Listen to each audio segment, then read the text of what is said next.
come up here for some peace and quiet. It's turned into an industrial site. Fucking bridge over the river and gravel extraction. Bit corporate greed again. In they go.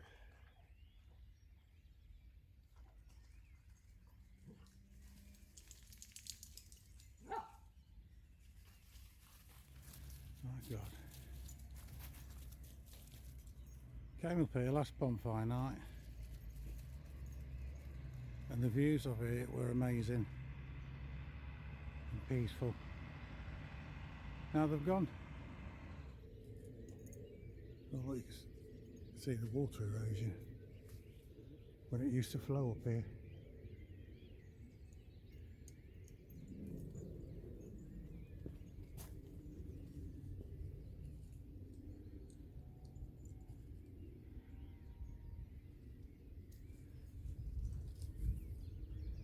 Anchor Church at Ingleby.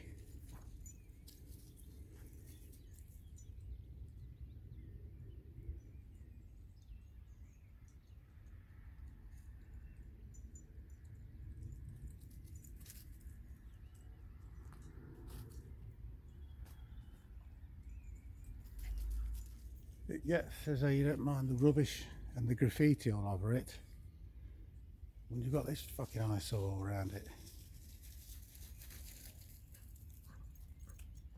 Who's worse, teenagers or corporations? Pisses me off.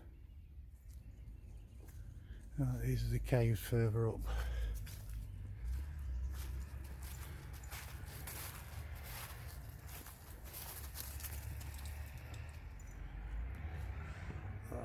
Not caves, are they? Rock shelters. Got a slot for your iPhone.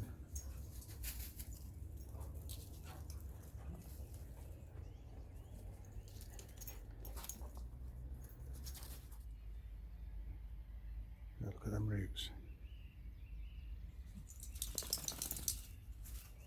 Yeah, sure it's gravel extraction. Hopefully, when they've done, they'll get rid of that bloody eyesore, landscape it, help the wildlife, and they'll get a view back and some peace and quiet. Right. I heard these caves here, I've never been to them before, Paleolithic finds were found in them. So if these were lived in, they'll use as shelters. Imagine Anchor Church would have been.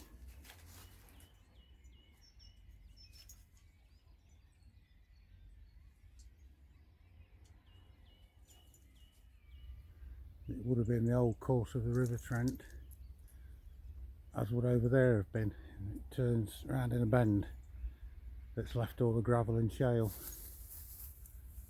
That's what the greedy bastards are after. Right, just approaching Anchor Church again.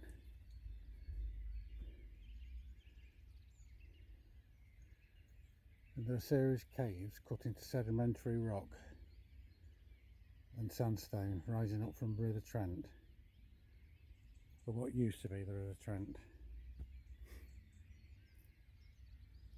It's said to form part of the bank thousands of years ago, and the caves were said to have formed by the action of the river on the rock. Well, it didn't carve the windows and the doors and the pillars inside, did it? The name Anchor Church is derived from the term anchorite, from the Greek, meaning to withdraw or depart into the countryside. Sounds a good idea if there's any left. Now, they were previously thought to be Victorian folly, and had been modified in the 18th century when it was recorded that, was it Sir Robert Burnet, the 5th Baronet, that it set up so family and friends could party the way the toffs do. The recent survey of the caves, carried out by archaeologists, now think it could have been the oldest intact domestic dwelling in the UK. And the survey suggested it had been expanded in the 18th century sorry, in the 8th century, for the exiled king of Northumberland.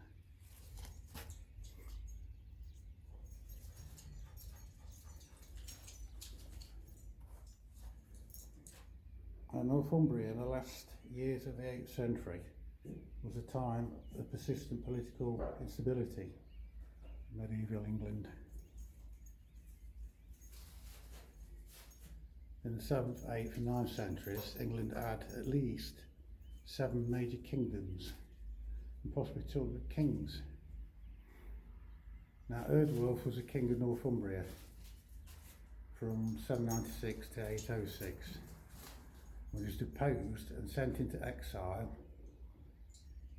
in the rival kingdom of Mercia, which is here. According to some, it was by his own son. Yeah, I wouldn't expect less for royalty.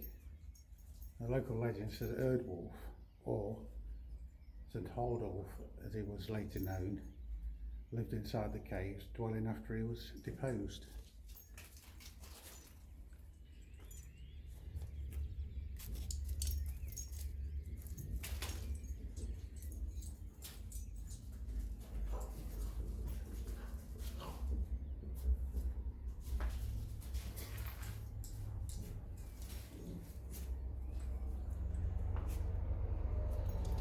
Wish I could have shown you the views.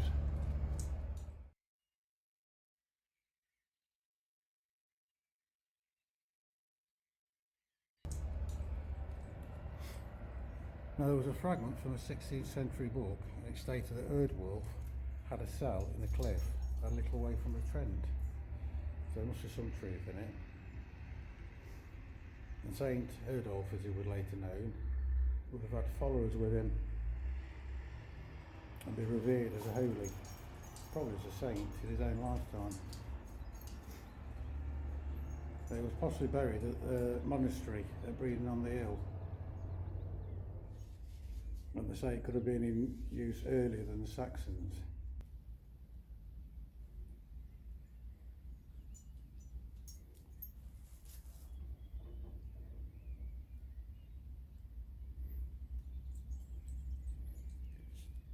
Now, my theory is that it's Iron Age and older, because you've got Round Hill Barrow, or you did have, across the river there, if they ain't dug it up. You've got Swarkston Lows, not far from Anchorchurch at all, to the north. I think only 2 or 3 can be seen now, but 6 were recorded previously.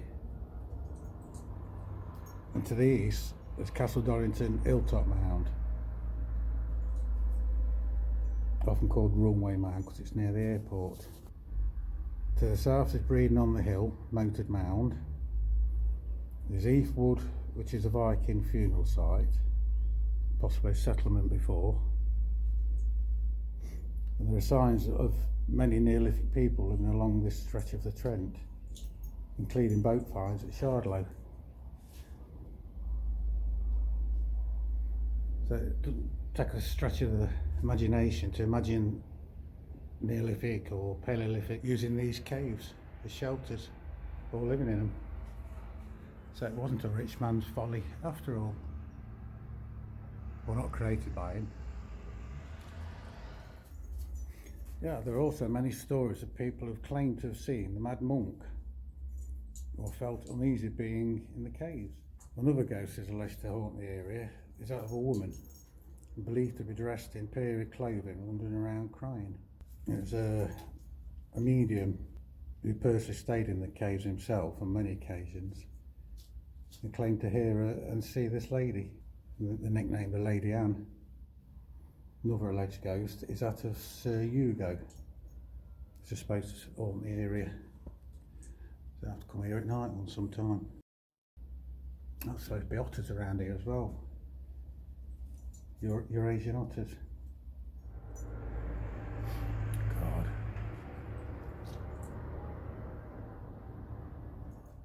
Something else I've noticed locally is that a lot of places I used to visit regular but stopped due to us all being locked up, the access has been stopped, and I've been going there for like 30-40 years, some of them. But all of a sudden the fence places off, put barbed wire up and signs up saying no access. Ain't that weird? Is it some sort of thing, Great Reset? Is it something to do with that? Makes you wonder. Come on then, you two. Like I said, it's going to be dusk soon.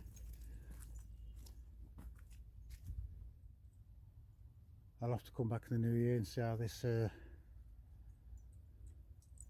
this mess is going on. Keep up to date with it and see if they put it right, which they should do.